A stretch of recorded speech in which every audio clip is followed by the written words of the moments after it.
So ayan na, welcome back na naman sa channel natin mga boss. Andito na naman tayo, nagbabalik. Musta po kayong lahat dyan? May tanggap tayo ngayon, higher LED TV na 40 inches. Ang model number niya ay LE40B7000. So ayan yung model number niya. Ang problema niya is may backlight naman siya, ayan o. Gumagana yung backlight niya. Pero walang display. Ayan. So yan ang susolusyonan natin at titingnan natin kung anong pwedeng gawing paraan para mapagana.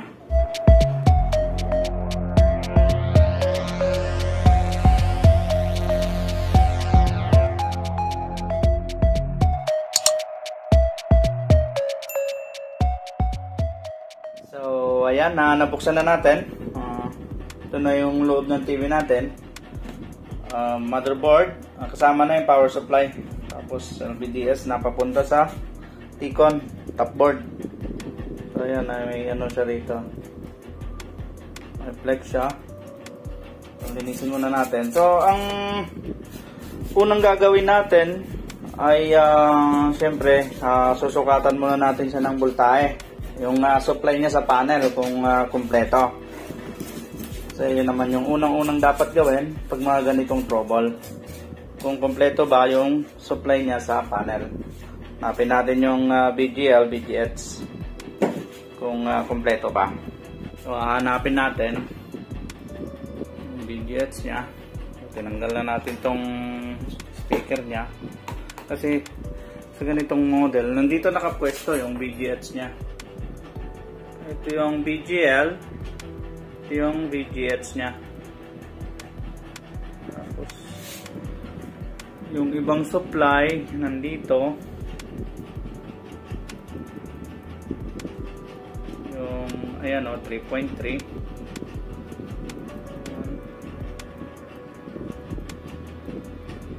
VGH-P. Medyo malabo yung camera natin. Yan. VGH-P 3.3. Tsaka dito sa dulo yung BGL, VGH nya. Ano? VGH, VGL. So yan ang susukatan natin kung ano siya, present siya. Saksak muna natin.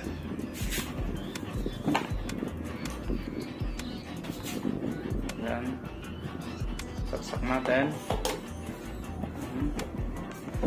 Tapos yung syempre set natin yung multimeter natin sa DC reading.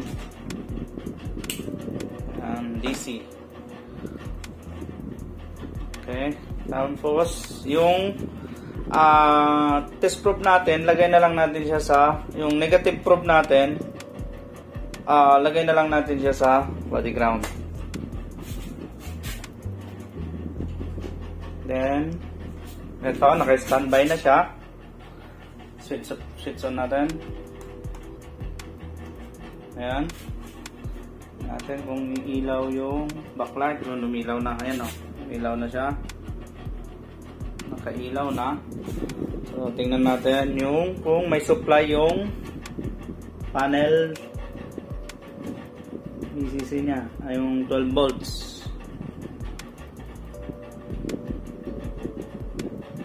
Ayan, meron 12 volts. Tingnan natin kung nakatawid siya.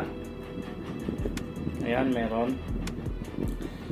So, tingnan natin yung kanina, yung 3.3. Kung meron siya. Ito na yun. Yung 3.3 niya. Ito. So, available naman siya, present siya, 3.2. So, meron yung 3.3, BGH, BGL. Malabo yung camera natin. Yan, yun ang wala. Ayan o. Tapos, yung BGL. wala rin.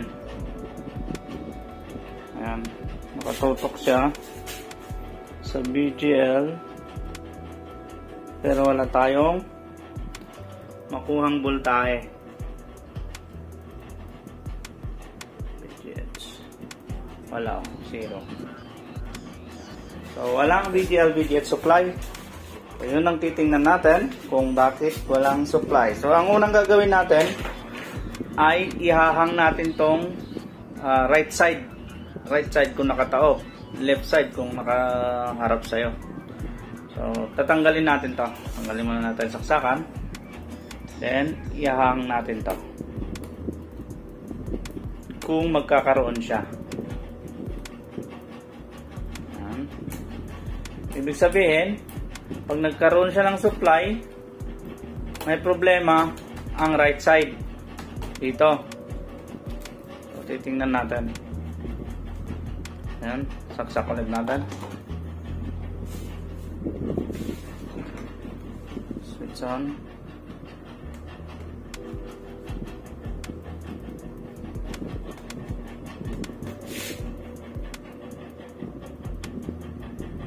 Ayan, milaw na yung backlight. So, tingnan ulit natin yung VGL, VGH nya. Negative probe natin sa body ground. Then, titingnan natin yung VGL at VGH.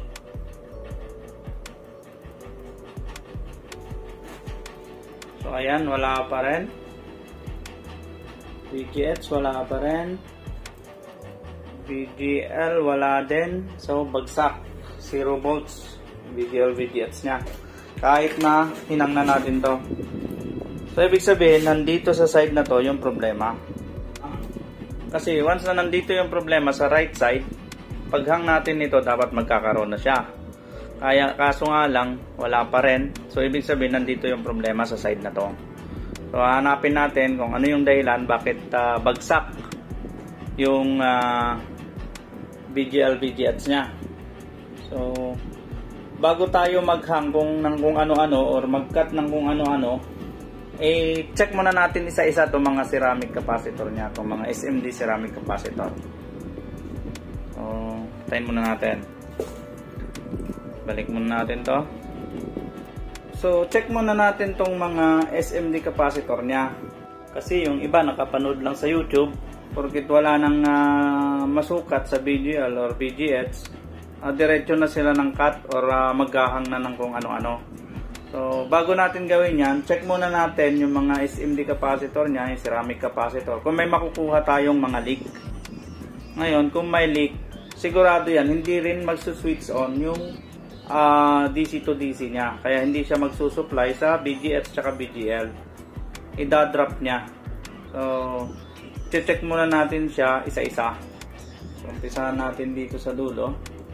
Ito ang kadalasan, yung mga to, yung mga malalaki na yan. Marami na rin tayong na-encounter na ganyan, kaso hindi natin siya na-i-video. So, titingnan natin kung may makukuha tayong kagaya ng trouble na ganon. Ngayon, ayan. So, mataas. At least K ang masukat natin. Wag lang ohms, kasi pag ohms na ay masyadong mababa na yon. Ayan.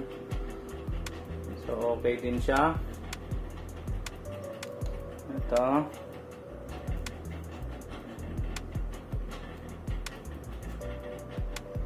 Yan, medyo mababa siya, oh. 55. Yung katabi niya, ano, yung katabi niya mataas din yung nasusukat natin. Ayan, nagiging meg din siya. So subukan nating i-reverse yung ano natin,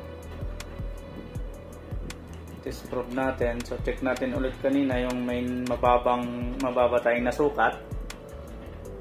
Ayan, ganun pa rin, mababa pa rin talaga. So, pag may makuha tayo rito na gano'n ng resistance, sigurado meron din dito kasi halos nakaparallel lang din yan. natin. Itong side, itong ano na to, yung isang side niyan naka-ground lang din yan. So, yung mas maganda pag mapabilis yung ano natin, i-body ground na lang din natin yung negative probe natin. Ayan, may nasukat tayo kanina rito. Tingnan natin yan. Ayan, di ba? So, isa ang meron dito. May masusukat din tayo dito sigurado kasi parallel lang yan eh. Every cuff meron yan. Tingnan natin.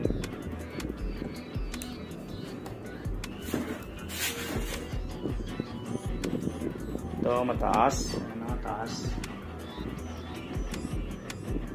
Ito. Mataas din. Ayan.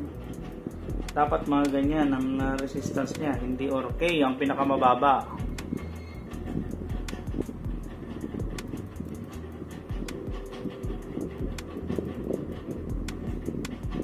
Gaya yun. Ito. K ang nasusukat natin. Dapat mga ganyan dapat. Hindi kagaya nito na halos ayan o, diba? 60, 37K. Pero ito ayan o, 56 ohms. Check natin dito sa kabila kung meron. Ito yung tumawid sa FFC cable nya or flexible flat wire. Ayan natin. Yan, meron din siya dito. Ano? 57. So, ito, meg. Okay siya. Kabila. Meg din siya. Ano? Okay. Ito, meg din. So, ito. Parehas niya sa kabila. Ano? 57 ohms. So try natin i-hang to, tanggalin to kung ganun pa rin yung resistance nung capacitor na yan. Kung ganun pa rin yung resistance na masusukat natin.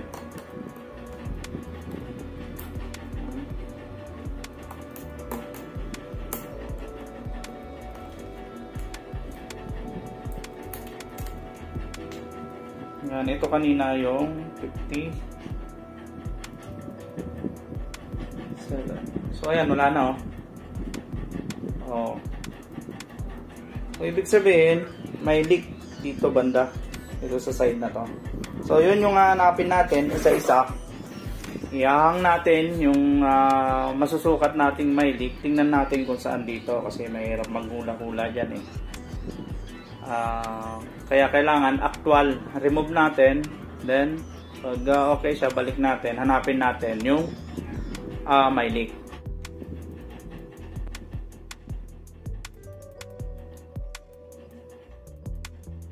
Ayan o, kagaya niyan, masyadong mababa. Dapat makasukat man lang tayo dito mga K ang resistance niya, hindi siya ohms. Ito, masyadong mababa to. So eto, try muna natin i-hang to. Ngayon, kung ganun pa rin na masusukat natin sa resistance niya, kahit nakatanggal na to, try natin hanapin sa ibang capacitor.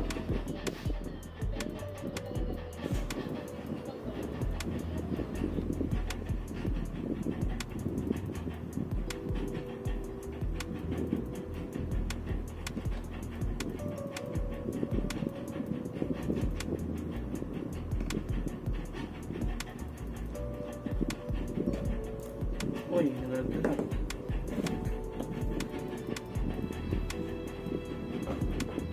Nalaglag sa ilalim.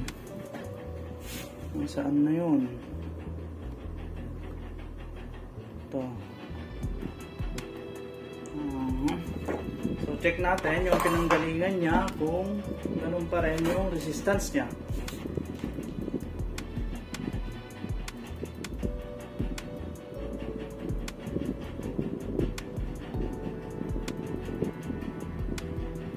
ganun pa rin.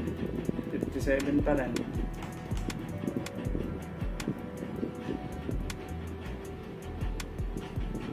Ayan, ganun pa rin. So, ang gagawin natin, ito, wala to, okay to. Ayan. So, ang gagawin natin, babalik natin to, tapos hanapin natin yung iba. Check natin yung iba kung nasaan yung pinakalik niya. Tingnan natin, check natin yung ibang capacitor niya. So, cut muna natin yung video. Hanapin muna natin. Papakita ko na lang sa inyo kung saan natin nahanap yung pinakalik niya. So, ayan, hinang na nga natin isa-isa. Ito yung unang hinang natin kanina na okay naman siya, wala tayong nasukat na leak, kaya binalik na lang natin. Ngayon, naggang tayo isa-isa dito sa mga may nasusukat tayong mababang resistance. Ito, tsaka ito. Hindi na tayo umabot dito. Oh, natusok pa yata. Hindi na tayo umabot dito kasi may isa pa rito na leak. Hindi na tayo umabot kasi dito pa lang nakita na natin yung may leak na capacitor. So, tingnan natin yung resistance niya. Ayan. So, yan. Ito yung capacitor na may leak. Ayan o. Dapat yan na normally wala tayong masukat yan, babalik yan sa sa OL 0L. Kaso 116 normal yan sa capacitor, dapat walang resistance yan. So yung pinanggalingan niya, pag i-check natin, wala na, K na yung nasusukat natin. Yung normal na resistance niya ay ito, pag walang leak. Ayan, ito yung may leak kanina rin na nasusukat natin.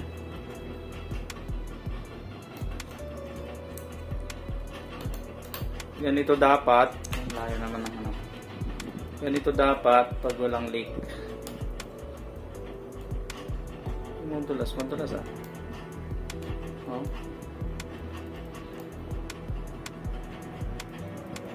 Yan, ganyan dapat. Kaso, ang nasusukat natin kanina ay ohms, which is abnormal. Capacitor yan, pero may resistance siya. Dapat walang resistance ang capacitor. So, yan, titingnan natin.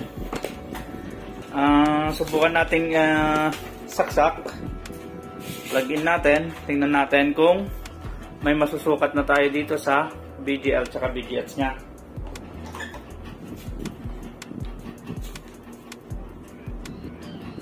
Standby na. Ayan. Power on. Ayan. Yun. Milaw na yung backlight.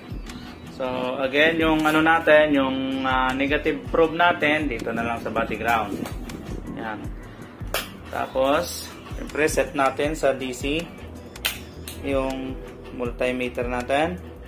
And tingnan natin ngayon yung VGH. Ayan. Ayun o, meron na siya o.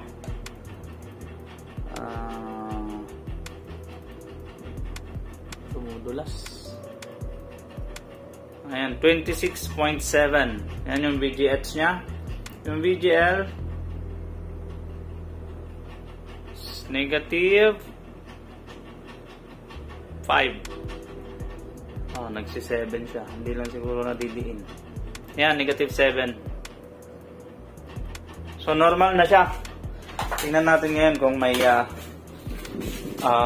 display na siya. Ayun o, meron na. Meron na siya. No signal na. Saka nag-normal na rin yung voltahe niya. So, ayan. Gagawin na lang natin. I-fix na lang natin ulit yung mga tinanggal nating capacitor. Okay naman yung mga yan. Ito, sa Yung isa pa. Dalawa. Tatlo. Ito kahit siguro tanggalin na lang natin yan. Kasi meron pa naman yung mga yan eh. Nakaparallel lang din yan. So, ayan. Sa susunod po, wag basta-basta mag-hang. Check muna natin kung may mga leak na parts. So, yun lamang po. At sana kahit papano makatulong sa inyo ang video na to. Kaya kung hindi ka pa subscriber sa channel na to, please subscribe na po at pakihit na rin ang notification bell para lagi kayong updated pag may bago tayong upload video. Maraming salamat po sa panonood. God bless po sa lahat.